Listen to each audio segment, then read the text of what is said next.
Finally, we've got the entire map. Then let's take a look at it.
Yet another map. Well, then let's have a look at that one as well. I feel like this is really turning into a paper chase.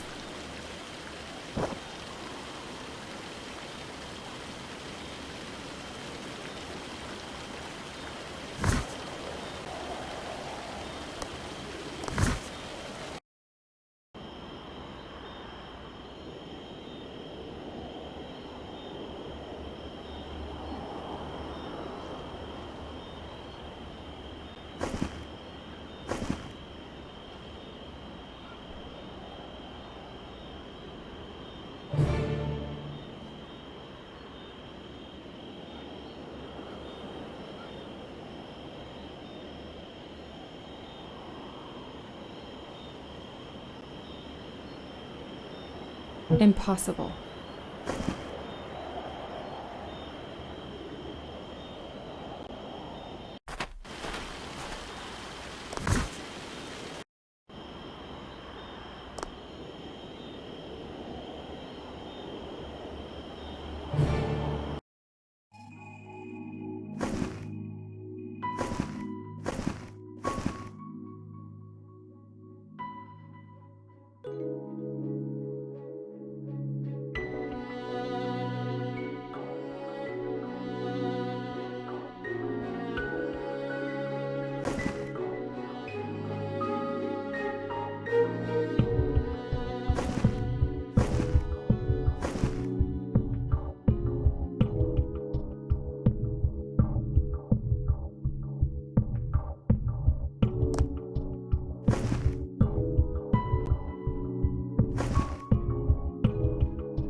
Hello, Sarah. Our expert is 99% sure the painting is a fake. Even the photo shows that the paint possesses a slight reflecting component. That kind of paint has only been available since circa 1970. It seems like you're onto a hot lead. Good luck, James Billings. Dear Miss Hamilton, the photo of the broken fragment you forwarded to us has caused great excitement in our archive. It belongs to a vase that stood in the throne room in Neuschwanstein Castle for years and is thought to have been missing since the Second World War. Please send us the original piece as soon as possible. Kind regards, Elizabeth Minner, Archive, Historical Museum, Munich. Hello, Professor. The phonograph you asked for was sent to the address you named by express and should have arrived by now. Please return this valuable device undamaged. Best wishes, Andrea Nobel, Assistant to Professor Dr. Adler.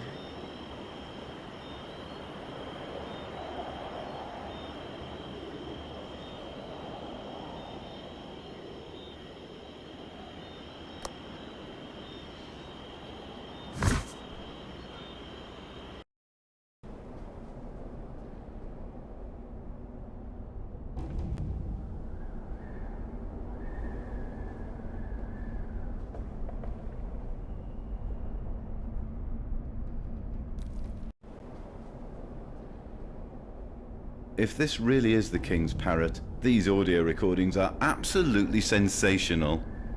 What do I care about this fowl? I'm interested in what it squawked. Foul? I beg your pardon. According to the audio recording it says, past the Eiffel Tower, over the Thames, past the windmills, over the King's Gate, and back to Neuschwanstein. Aren't there cities inscribed on the secret door at the St. Mary's Bridge? And isn't the Eiffel Tower in Paris? The last time I was in Paris, the Eiffel Tower was still there.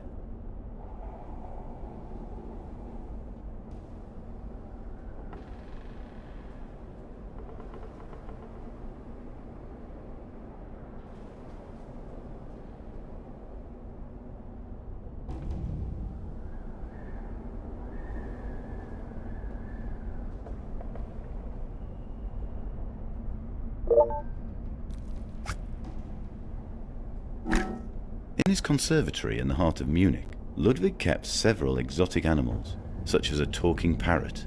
This story is proven by Princess Maria de la Paz, who was welcomed by this parrot on the 11th of May, 1883. He briskly said, "Good evening," after the king's death. The parrot disappeared, and his whereabouts remain unclear. By listening to the phonograph records of Ludwig's parrot, we are able to identify the following sentence. Past the Eiffel Tower, over the Thames, past the windmills, over the King's Gate, and back to Neuschwanstein. Is this something like a code?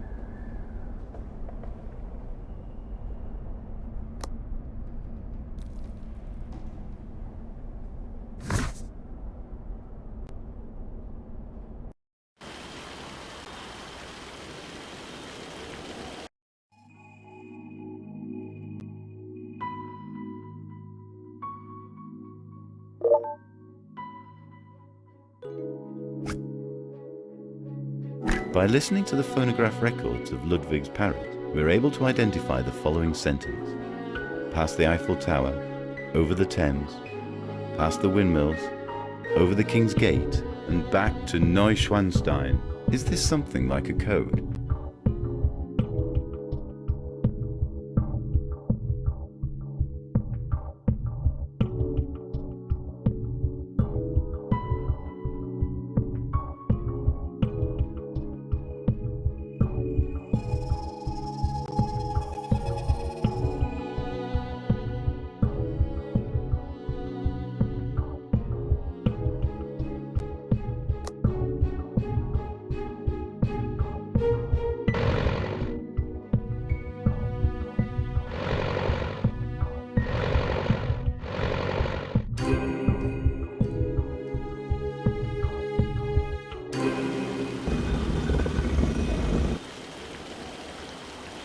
seems to relate to the king's flight route. Flight route? Back in those days? Are you kidding? Believe it or not, King Ludwig II was a real aviation pioneer. But I don't think he actually flew those routes. It was probably just his dream.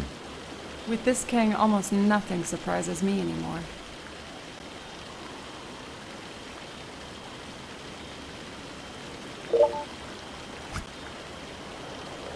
In 1869, the king decided to build an air wagon in order to fly over the Alps Sea. The technician of the Royal Court Theatre, Frederick Brandt, was ordered to construct this gas-powered vehicle according to the king's plans.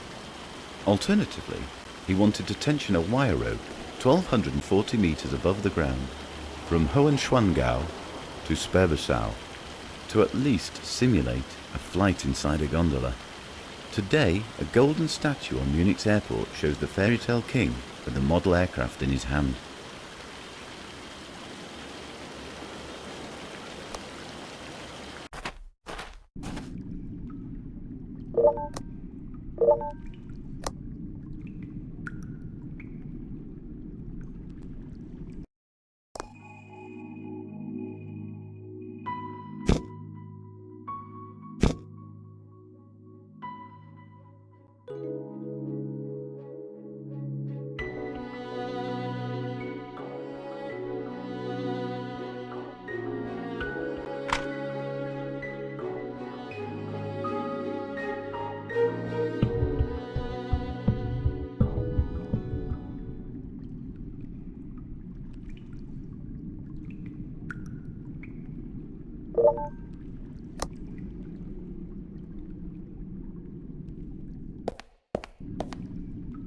I feel like a mole.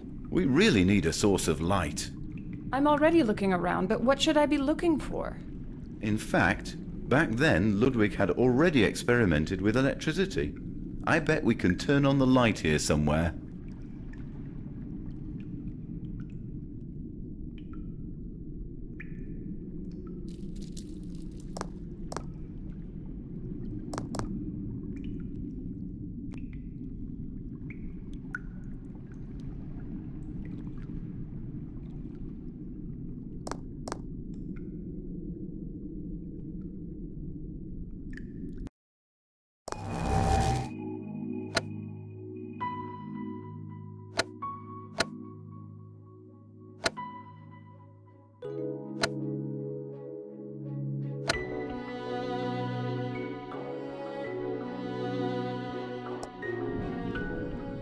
Let there be light. I can't believe it! What is it this time? What we have here is the first Bavarian electric power station built by King Ludwig II himself.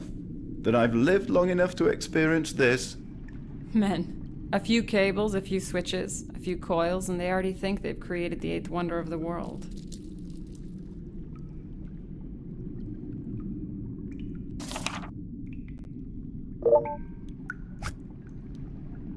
In 1878, the king ordered the first Bavarian electric power station to be built in Castle Linderhof. 24 highly modern dynamos supplied the Blue Grotto with electricity. Furthermore, the king's moonlit sleigh had a battery underneath the seat, from which the electricity for the Edison carbon filament lamp came, the world's first electrically illuminated vehicle.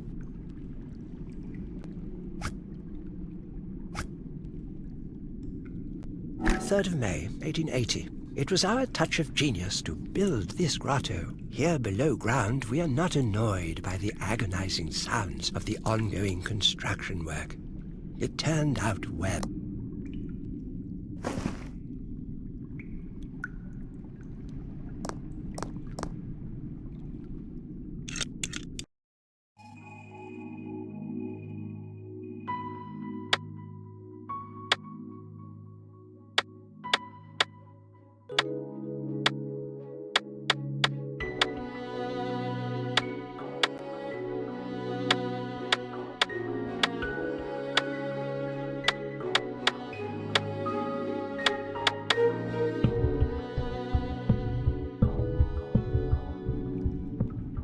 Now, I'm at my wit's end. How can we get this mechanism to work?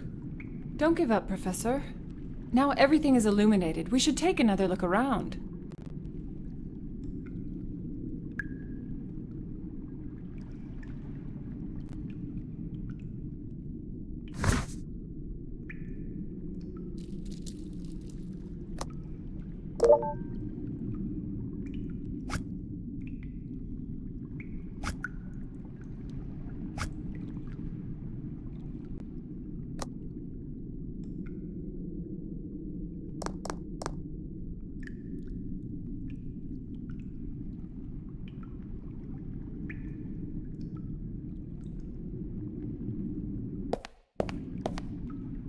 Unbelievable. This is almost an exact copy of the Blue Grotto in Linderhof Palace. I'm speechless. This grotto is absolutely wonderful. No one is going to believe any of this. Well, I am used to that.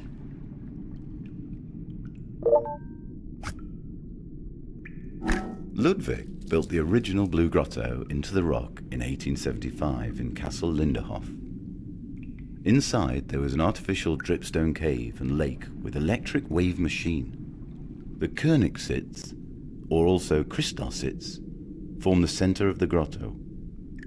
Whenever the king wasn't being rowed across the lake in a golden swan, he sat on a subterrestrial throne and had a clear view of an erotic monumental painting with a Venus motif.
Professor, what have you been up to? I haven't seen you all day long. And you, my dear? I thought you were writing a story about the castle. Where have you been all this time? I have been looking at the magical surroundings of the castle. And we have found out that there are some fake paintings in the Singers' Hall. Of course, we started investigating this immediately, my dear. Counterfeits? In this castle? That would be more than scandalous. Dear Professor, aren't you mistaken? We? We've just started with our investigation. That's incredible. I must inform my supervisor. Please excuse me. Have you gone crazy? We don't know yet whether Beatrix isn't involved in this herself. I fully trust the Castellan. She has never done anything to suggest otherwise. Let's hope so, by goodness. I can only pray that you are not mistaken. I can always rely on my senses.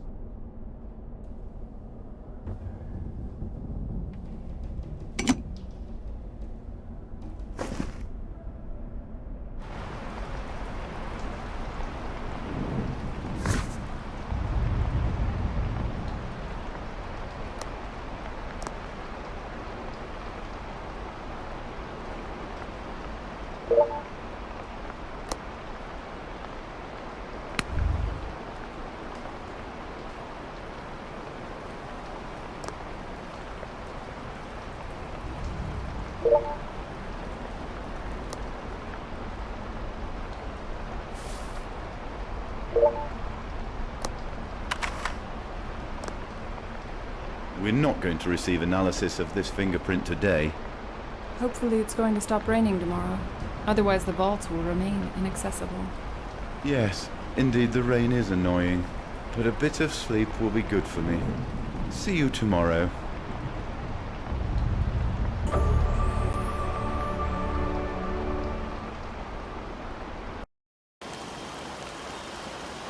Che porcheria. That's it for the renovation, I guess. What senseless destruction. Who would do anything like this? Probably some youngsters from the village. Don't worry. We're going to catch these hooligans. Maybe, maybe not. In any case, I can send the workers home for good. Finito. Have a nice day. Ciao. Don't forget, Franchetti, 1 hour in my office for questioning. Si.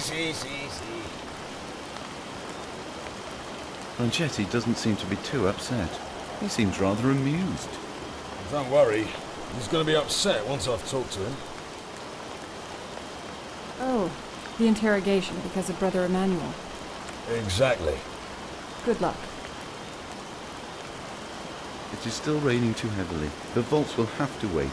What a pity. Then let's go into the laboratory and see whether the webcam has recorded anything of the person who destroyed the building site. Good idea.